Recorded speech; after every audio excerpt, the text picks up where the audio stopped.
नमस्कार। संगीत क्लास में आप सभी का स्वागत है।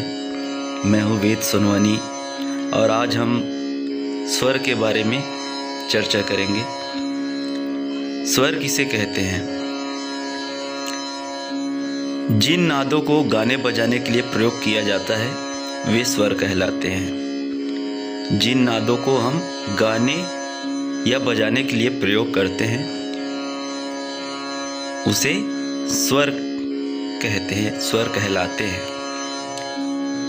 नाद क्या है? मैं पिछले वीडियो में बताया था कि नाद क्या है। नाद संगीत में उस ध्वनि को कहते हैं जो ध्वनि कानों को अच्छा लगे सुनने में। संगीत उपयोगी ध्वनि को हम नाद कहते हैं। नाद स्थिर व नियमित आंदोलन वाली संख्या जो मधुर लगे कानों को, उसको हम नाद कहते हैं। ये मैं पिछले वीडियो में आप लोगों को बता चुका हूँ। नाद दो प्रकार के होते हैं, आहत नाद और अनहद नाद।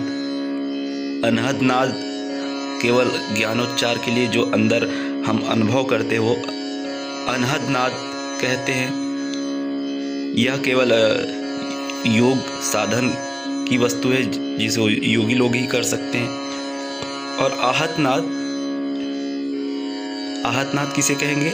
जो ध्वनि श्रोताओं को अपनी रंजकता के लिए, मतलब अपने पसंद के लिए आहत दे करके जो हम उत्पन्न करवाते हैं उसको आहत नाद कहते हैं।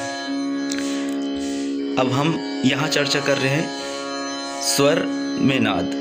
जिन नादों को गाने बजाने के लिए प्रयोग किया जाता है वे नाद कहलाते हैं। इसमें मुख्य 7 सुरों को लिए गए, जैसे 22 श्रुति हैं। श्रुति के बारे में मैं आगे बता दूंगा। 22 श्रुतियों में 7 मुख्य श्रुतियां, शुद्ध स्वर जिसको हम शुद्ध स्वर के मुख्य रूप में जानते हैं, उसके नाम हैं जैसे षडज, ऋषभ, गंधार, मध्यम, पंचम, धैवत और निषाद। इनके गाने में कठिनाई होने के कारण इसको एकाक्षरी स्वर माला बनाई गई है। अब जैसे कोई भी गीत हम जैसे गा रहे हैं तो उसको सा बोल रहे हैं तो उसको षडज थोड़ी बोलेंगे, है ना।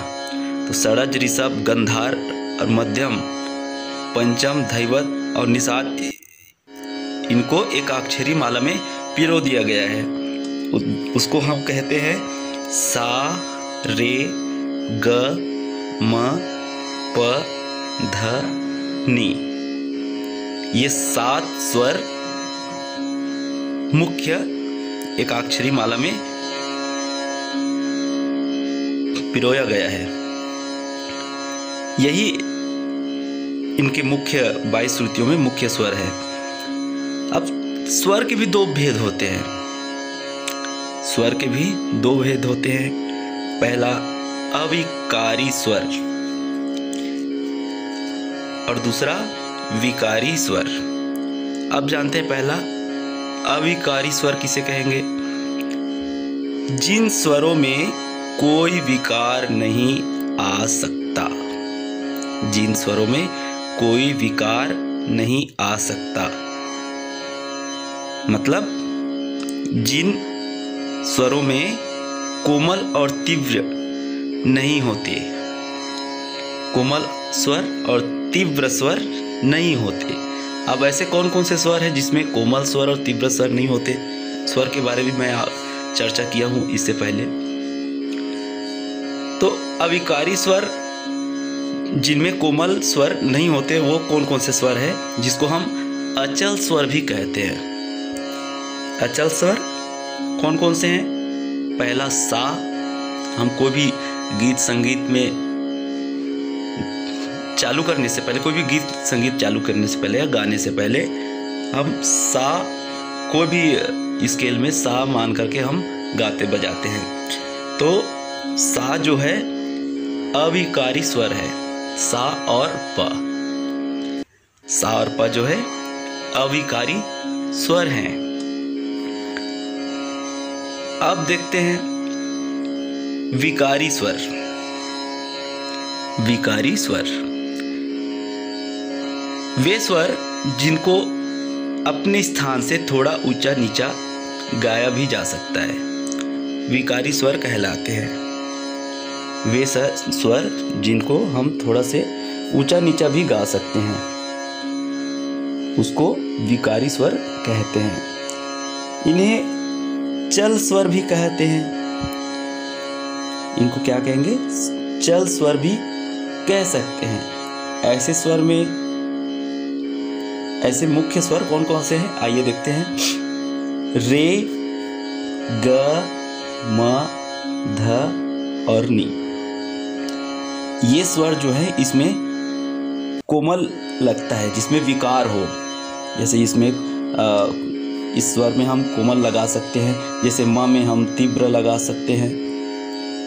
रे, ग, ध, नी, ये 4 स्वर कोमल बनते हैं और तीव्र जो है म बनता है, म तीव्र रहता है। इस प्रकार एक सप्तक में कुल 12 स्वर बनते हैं। ये तो मैं आप लोगों को बताया था कि एक सप्तक में 12 स्वर कैसे होते हैं। तो ये हो गया स्वर की परिभाषा, जिसमें अविकारी स्वर और विकारी स्वर कौन कौन से होते हैं। आप लोगों को बिल्कुल भली बात समझ आ गया होगा। विकारी मतलब जिसमें विकार हो, है ना, उसको हम विकारी स्वर कहते हैं। जिसको ऊंचा नीचा हम गा सकते हैं, है ना, और जिसको हम चल स्वर कहते हैं। ये हो गया विकारी स्वर। इसमें कौन कौन से स्वर मुख्य हैं? रे, ग, ध, ये कोमल स्वर हो गए, और एक तीव्र स्वर जिसको हम मध्यम बोलते हैं, यानी म। ये हो गया विकारी स्वर। और अविकारी स्वर जिन स्वरों में कोई विकार नहीं आ सकता, है ना, जिसको हम अचल स्वर कहते हैं, है ना? जिसको हम अचल स्वर कहते हैं। ये हो गया अविकारी स्वर। अब वो स्वर भी आप लोग जान गए कि एक सा है और प। ये दोनों ऐसे स्वर हैं जो अचल रहते हैं, इसमें कोई प्रकार के विकार नहीं है, इसको हम कोमल भी नहीं लगा सकते, है ना। तो ये हो गया अविकारी स्वर। स्वर के 2 भेद होते हैं, जिस पहला अविकारी स्वर और विकारी स्वर। इतना आप लोगों को आज समझ आ गया होगा, है ना। और इसके पहले मैं बताया था कि नाद क्या है ना। नाद भी आप लोगों को भली भांति समझ आ गए। नाद, आहत नाद, अनहत नाद, है ना। तो ये आज के लिए इतना। बहुत बहुत धन्यवाद।